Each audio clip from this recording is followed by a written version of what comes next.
Hostel room number 209 इश्क का पसीना।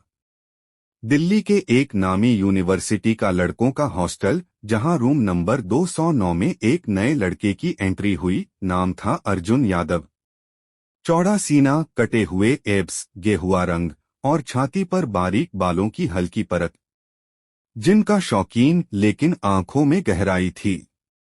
उसका रूममेट पहले से वहां रह रहा था, करण सिंह। 6 फीट का लंबा, फौलादी शरीर, कंधे इतने चौड़े जैसे जिम ही उसका घर हो। उसकी जॉलाइन इतनी शार्प थी कि शाम को हल्की दाढ़ी के साथ और भी हॉट लगती। शुरुआत में अर्जुन थोड़ा शर्मिला था, लेकिन एक रात जब गर्मी से परेशान होकर अर्जुन ने शर्ट उतार दी, करण की नजर उसके पसीने से भीगे सीने पर अटक गई। अर्जुन की बाइसेप्स थोड़ी थकी हुई थी, लेकिन पसीने में नहाई हुई स्किन पर हल्का तेल जैसा चमक रहा था।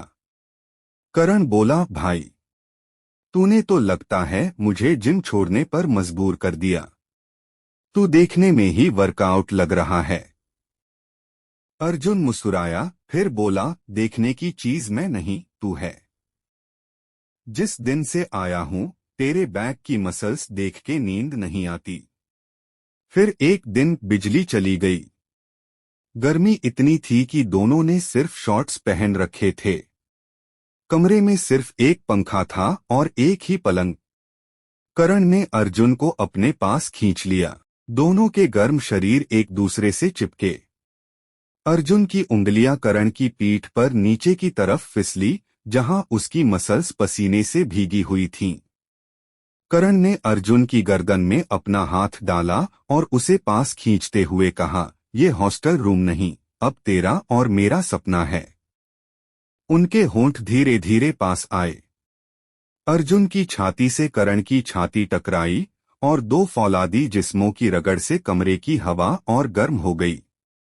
अर्जुन ने करण के एब्स पर हाथ फेरा, एक एक उंगली से वो कट महसूस किए। करण ने अर्जुन की थाईस को थामकर उसे अपनी गोद में खींच लिया। उनकी सांसें अब गले से होती हुई दिल तक जा रही थीं। अब वो नॉर्मल रूम नहीं था, वो जिम, बेडरूम और दिल बन चुका था। बॉडी। अर्जुन की छाती चौड़ी और उसके निपल्स पसीने से चमक रहे थे। करण की बैक पर जब अर्जुन की उंगलियां चलीं, तो उसमें गर्मी और सनसनी दौड़ गई। दोनों के शॉर्ट्स इतने टाइट थे कि उनकी मस्कुलर थाईज बाहर निकल रही थीं। करण ने अर्जुन को ऊपर उठाकर दीवार से लगा दिया। उसकी पीठ दीवार से चिपकी थी और छाती करण से। एंड सीन। पसीने, धड़कनों और मोहब्बत की गर्मी में डूबे दो मर्दों ने उस रात इश्क को जिस्म की भाषा में लिखा।